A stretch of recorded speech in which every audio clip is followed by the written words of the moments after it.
Hello friends, அனைவருக்கும் வணக்கம். இந்த வீடியோ எதுக்காக அப்படின்னா, தமிழுக்கான டெஸ்ட் பேட்ச், நம்ம ஜிஎஸ்க்கான டெஸ்ட் பேட்ச்சு நல்லாவே போயிட்டுருக்கு. எல்லாருமே போன டெஸ்ட்டில் வந்து மார்க் எப்படி சொல்லியிருந்தாங்கன்னா, நான் வந்து எதிர்பார்த்தது கொஞ்சம் கம்மியாக தான் எதிர்பார்த்தேன். ஆனால் எல்லாருமே நல்ல சூப்பரான மார்க்கு எல்லாருமே பதிவு பண்ணியிருந்தீங்க. டெலகிராம் குரூப்பில் பார்த்தேன். 94, 96, 98 அந்த மாதிரிலாம் மார்க்லாம் எடுத்திருந்தீங்க.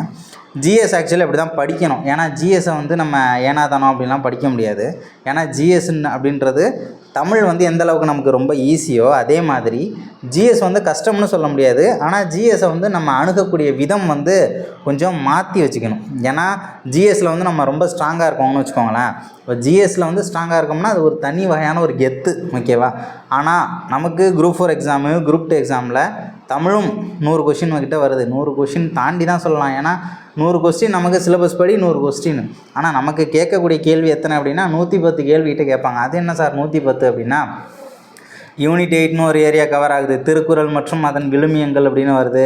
சங்க காலம் அப்படின்றதெல்லாம் வந்திருக்கு இல்லையா, தமிழை தவிர்த்து. ஸோ அப்போ அது ரிலேட்டடாக கேள்விகளையும் எங்கேருந்து தான் எடுப்பாங்க அப்படின்னா, அதுவும் தமிழ் கொஷினை சார்ந்து தான் இருக்கும் அப்படின்றத நீங்கள் ஃபஸ்ட்டு நல்லா புரிஞ்சுக்கணும். ஏன்னா குறைஞ்சது 110 கேள்வி, ஓகேவா? அதிகபட்சம் நம்ம ஒரு 105லேருந்து 110 கேள்வி வரைக்கும் தமிழ் புக்கை பேஸ் பண்ணி தான் இருக்க போகுது. ஸோ அதனால தான் தமிழுக்கு ஒரு டெஸ்ட் பேட்ச் போடலாம் அப்படின்னு சொல்லி பிளான் பண்ணி அதுக்கான ஷெட்யூல் ரெடி பண்ணியிருக்கேன். ஸோ அதுக்கு டெஸ்ட் பேட்சுக்கான நேம் வந்து பாரதி டெஸ்ட் பேட்ச் அப்படின்னு சொல்லிட்டு வச்சுருப்பேன். அந்த டெஸ்ட் பேட்சோட சிலபஸ் பாருங்கள். பார்த்துட்டு உங்களுக்கு இன்ட்ரெஸ்ட் இருந்துச்சு அப்படின்னா நீங்கள் வந்து அதில் ஜாயின் பண்ணிக்கலாம். ஸோ இதில் வந்து மொத்தம் எத்தனை டெஸ்ட்டு இருக்க போகுதுன்னா, மொத்தம் 21 டெஸ்ட்டு இருக்க போகுது. 21 டெஸ்ட்டில் 6 டெஸ்ட்டு வந்து பார்த்தோம்னா ரிவிஷன் டெஸ்ட்டு. ஏன் அப்படின்னா ரிவிஷன் அவ்வளோ முக்கியம்.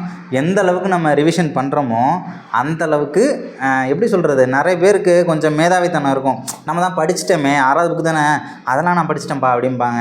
சிலர் வந்து எனக்கு பழைய புக்கில் தான் கொஞ்சம் டவுட்டாக இருக்குது, மற்றபடி நான் எல்லாத்தையும் படிச்சிட்டேன் அப்படின்னு சொல்லுவாங்க சிலர்.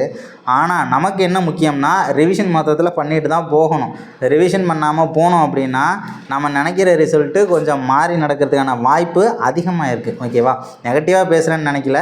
இதில் என்ன அப்படின்னா, படிக்கிற விதம், பார்க்கக்கூடிய விதம், இது வந்து நம்ம கண்டிப்பாக தமிழ் ஜிஎஸ் ரெண்டுத்துலேயுமே வித்தியாசமாக பார்க்கணும். நம்ம தமிழ் எப்படி படிக்கிறோமோ அதே மாதிரியே ஜென்ரல் ஸ்டடீஸையும் படிக்கக்கூடாது. ஜென்ரல் ஸ்டடீஸை படிக்கிற மாதிரியே தமிழையும் படிக்கக்கூடாது, ஓகேவா? இப்போ வந்து சும்மா ஒரு லைன் கொடுத்துருப்பாங்க புக்கில், தமிழ் புக்கில் கலரில் நல்லா ரோஸ் கலரு, ஆரஞ்சு கலர்னு கொடுத்துருப்பாங்க. அந்த டேட்டா தமிழில் என்ன பண்ணுவாங்க, கொஷின் எடுக்கும்போது அப்படியே காப்பி பேஸ்ட் பண்ணி வச்சுருவாங்க தமிழை பொறுத்தவரை. ஆனால் ஜிஎஸ்லலாம் அப்படி பண்ண மாட்டாங்க. ஜிஎஸ்சில் எப்படி பண்ணுவாங்கன்னா லாஜிக்காக கேட்பாங்க. ஸோ இதுக்கான என்ன ரீசன் அப்படின்ற மாதிரி நல்லா லாஜிக்காக தான் பார்த்து கேட்பாங்க. சில பாஸ்வேர்டு போட்டுருவோம். ஸோ இதில் வந்து நம்ம 21 டெஸ்ட்டு என்னென்ன அப்படின்னா, நமக்கு டெஸ்ட்டு எப்போ ஆரம்பிக்க போகுதுன்னா 28 மார்ச் 28. ஏன் மார்ச் 28? எனக்கு பிளான் இருந்துச்சு ஏப்ரல் 1 வந்து ஸ்டார்ட் பண்ணிக்கலாம் அப்படின்னு சொல்லிட்டு. ஏப்ரல் 1 வந்து நம்ம ஜிஎஸ் டெஸ்ட் ஒன்று இருக்குது. ஸோ அதனால் 28ஆம் தேதி மாற்றிட்டேன் நான். மார்ச் 28 6th புக்கோட நியூ புக் எடிஷன், ஓகேவா? ஏன்னா ஓல்டு புக்கு நியூ புக்கு எனக்கு ஒரு ஐடியா இருந்துச்சு. எப்படி அப்படின்னா, சிலபஸ் வைஸு கொண்டு போகலாமா அப்படின்னு சொல்லிட்டு. பிரித்து எழுதுனா பிரித்து எழுதுக மட்டும், சேர்த்து எழுதுக மட்டும். அதே மாதிரி பாரதிதாசன் மட்டும், பாரதியார் சிலபஸ்லேயே இல்லை. பட்டுக்கோட்டை கல்யாண சுந்தரனார், தாராபாரதி இந்த மாதிரி கொண்டுட்டு போகலாம். நம்ம என்னென்னா புக்கை உட்காந்து தேடுறதுக்கே நமக்கு டைம் போயிடும். அதான் உண்மை. கொஷின் வந்து பார்த்தோம்னா நம்ம 1 மணி நேரத்தில் ஒரு 100 தகவல் படிக்கக்கூடிய அளவுக்கு நமக்கு கேப்பபிலிட்டி இருந்துச்சுன்னு வச்சுக்கோங்களேன். ஆனால் தேடி படிக்கிறதுனால நமக்கு என்ன இதில் ஒரு நெகட்டிவ், சிலபஸ் வைஸ் போகிறதுனால என்ன ஒரு நெகட்டிவ்னா, எந்த புக்கில் இருக்குது எந்த இடத்துல இருக்குதுன்னு தேடுறதுக்கே வந்து குறைஞ்சது ஒரு 1 மணி நேரம் படிக்க வேண்டிய இடத்துல ஒரு 20 நிமிஷம் தேடுறதுலே போயிடும், ஓகேவா? அதனால் சிலபஸ் வைஸ் வேண்டாம் அப்படின்றதான் என்னோடய கருத்து. ஏன்னா தேடுறது நமக்கு முக்கியம்தான், அதுக்குன்னு தேடிக்கிட்டே இருக்கக்கூடாதுல்ல. அதுக்கு ஒரு டைம் எடுத்து அதுக்கு ஒரு ஷெட்யூல் போட்டு நம்ம தேடிட்டு இருக்கக்கூடாது. அதுதான் வேணான்னு சொல்கிறேன். அதனால் என்ன பண்ணலாம் அப்படின்னா, புக் வைஸாகவே போயிடலாம். 6th புக்கு நியூ புக்கு அது வந்து 28ஆம் தேதி டெஸ்ட் இருக்குது. அதே மாதிரி 7th நியூ புக்கு ஏப்ரல் மாதம் 3ஆம் தேதி டெஸ்ட் இருக்கும். 8th நியூ புக்கு ஏப்ரல் மாதம் 7ஆம் தேதி. எல்லாத்துக்குமே 4 நாள் கிட்ட கேப் இருக்குது, தாராளமாக இருக்குது, படிக்கலாம். ஏன்னா நியூ சிலபஸ்ஸு ரொம்ப கம்மி தான். ஓல்டு சிலபஸ் முன்னாடி இருந்த மாதிரி இப்போது சிலபஸ் அதே சிலபஸ் இருந்துச்சுன்னா என்ன நடந்திருக்கும் அப்படின்னா, கண்டிப்பாக படிச்சிருக்க முடியாது.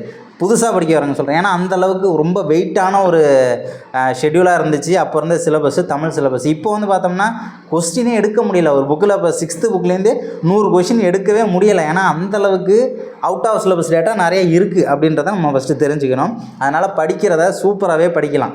ஏன்னா டேட்டாஸ் வந்து ரொம்ப ரொம்ப ரொம்ப கம்மியாக தான் இருக்குது. அதே மாதிரி படிக்கும்போது இப்போ இங்கிலீஷ் தமிழ் டிரான்ஸ்லேஷன் எதுவும் கொடுத்துருக்காங்க, அதே மாதிரி வந்து பார்த்தோம்னா பழமொழி எதுவும் கொடுத்துருக்காங்க, ஊமை தொடர் எதுவும் கொடுத்துருக்காங்க, மரபு தொடர் எதுவும் கொடுத்துருக்காங்க, இலக்கணம் எங்கே இருந்தாலும் படிங்க. பெரிய புராணம் சிலபஸில் இல்லையா பரவாயில்ல, ஆனாலும் பெரிய புராணத்தில் உள்ள இலக்கணத்தை படிச்சிடணும். ஸோ அந்த மாதிரி தான் அந்த டெஸ்ட் அப்படின்றது இருக்கும். அதே மாதிரி நியூ புக் வைஸ் அப்படியே போயிட்டுருக்கோம். 10th நியூ புக்கு வர்ற வரைக்கும். ஸோ 10th முடிஞ்சதுக்கப்புறம் ரிவிஷன் டெஸ்ட் 1, 6வதுலேருந்து 10வது வரைக்கும் டெஸ்ட் எழுதியிருப்பீங்கள்ல. ஸோ அதோட ரிவிஷன் டெஸ்ட் இருக்கும். அதுக்கப்புறம் 11th new book test 28 April மாதம். அதே மாதிரி 12th நியூ புக் டெஸ்ட்டு மே மாதம் 4 இருக்கும். ஓகேவா. ஸோ அதுக்கப்புறம் வந்து பார்த்தோம்னா கொஞ்சம் ஓல்டு புக்குக்கு நம்ம வருவோம். ஓகேவா. நியூ புக் அப்படின்றது இருந்தது தவிர அடுத்தது 6வது ஓல்டு புக்கு, 7வது old book, 8th 9th 10th இந்த மாதிரி ஓல்டு புக்கு வரும். 10th ஓல்டு புக் வந்தோடனே ரிவிஷன் டெஸ்ட்டு 2, ஏன்னா ஓல்டு புக்கை பேஸ் பண்ணி மட்டும் ரிவிஷன் டெஸ்ட்டு இருக்கும்.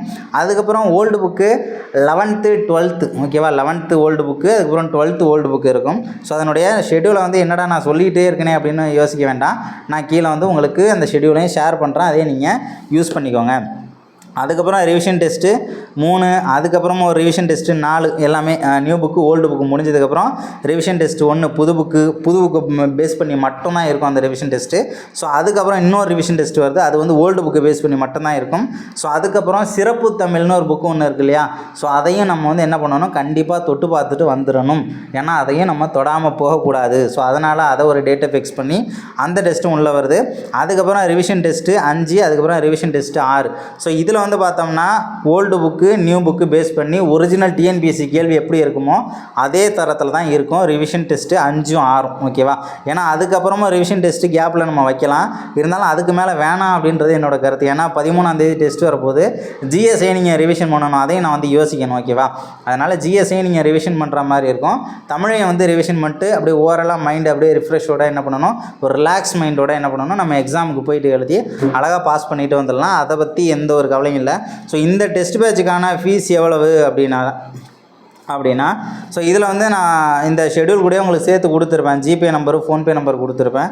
ஸோ அந்த நம்பருக்கு வந்து பார்த்தோம்னா 300 rupees நீங்கள் பே பண்ணிவிட்டு அதை வந்து ஸ்க்ரீன்ஷாட்டு, அதே நம்பருக்கு அந்த ஷெடியூலில் நான் மென்ஷன் பண்ணியிருக்கேன், அந்த நம்பருக்கு நீங்கள் ஸ்க்ரீன்ஷாட்டு ஷேர் பண்ணிங்க அப்படின்னா ஸோ அவங்களுக்குன்னு சொல்லிவிட்டு ஒரு தனி குரூப் ஒன்று ஓப்பன் பண்ணி அந்த குரூப்பில் வந்து உங்களை வந்து இணைச்சி விட்ருவோம். நீங்கள் அப்படியே ஃபாலோ பண்ணிக்கலாம், அந்த டெஸ்ட்டை வந்து நீங்கள் அப்படியே ஃபாலோ பண்ணிக்கலாம். அதே மாதிரி தமிழ் வந்து பார்த்தோம்னா ரொம்ப ஈஸியான ஒரு சப்ஜெக்ட்டு, ஆனால் கஷ்டம் கிடையாது. ஓகேவா. ரொம்ப ஈஸியான சப்ஜெக்ட்டு தான், ஆனால் வந்து ரொம்பவும் ஈஸியாகவும் நினச்சிடக்கூடாது அதை. ஏன் அப்படின்னா எல்லா சப்ஜெக்ட்டுமே ஓரளவு அப்படி இப்படி அப் அண்ட் டவுன்ஸ்னால் எல்லா சப்ஜெக்ட்லேயும் இருக்கும் தான்.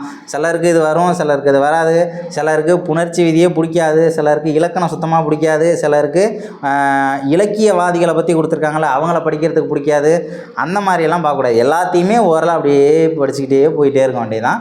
ரொம்ப கஷ்டம்லாம் கிடையாதுங்க, ரொம்ப ஈஸியான ஒரு விஷயந்தான். இந்த கொஷினை தயாரிக்க போகிறது யார் அப்படின்னா எல்லாரும் ஆல்ரெடி கவர்மெண்ட் ஸ்டாஃப் தான்.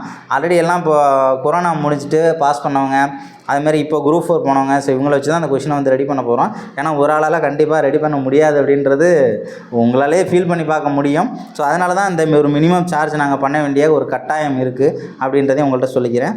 ஸோ அடுத்த வீடியோவில் வேறு ஒரு அப்டேட்டோட சந்திக்கலாம். தேங்க்யூ.